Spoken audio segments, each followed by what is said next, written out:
For Hannah Zapletal, who owns and operates a small horse farm in Forsyth County, it's more than just a job. It's a passion that's been instilled in her since birth. Zapletal, who was raised in Haiti with her parents who served as missionaries, grew up helping train horses that the locals could use for their everyday lives.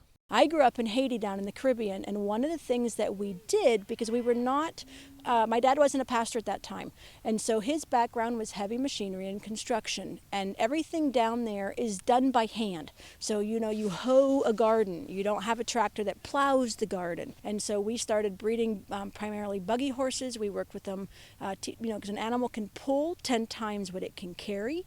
And so because I was the oldest of 4 children, we had a Canadian trainer who used to come down every single year and would train the upcoming 3- and 4-year-old horses.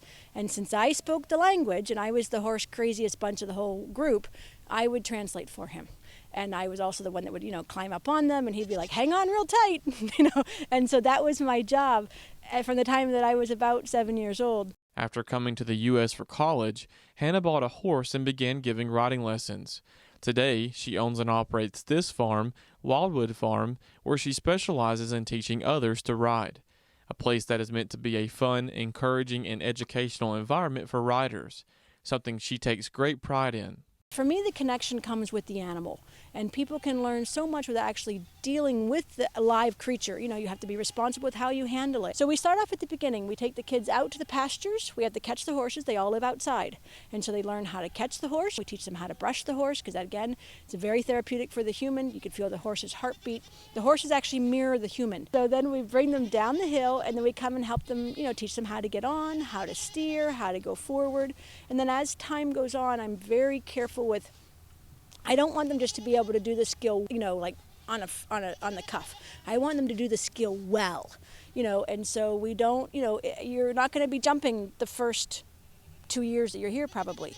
You need to learn how to do your walk, trot, canter. You need to learn how to do your leads. You need to be able to do it all without stirrups.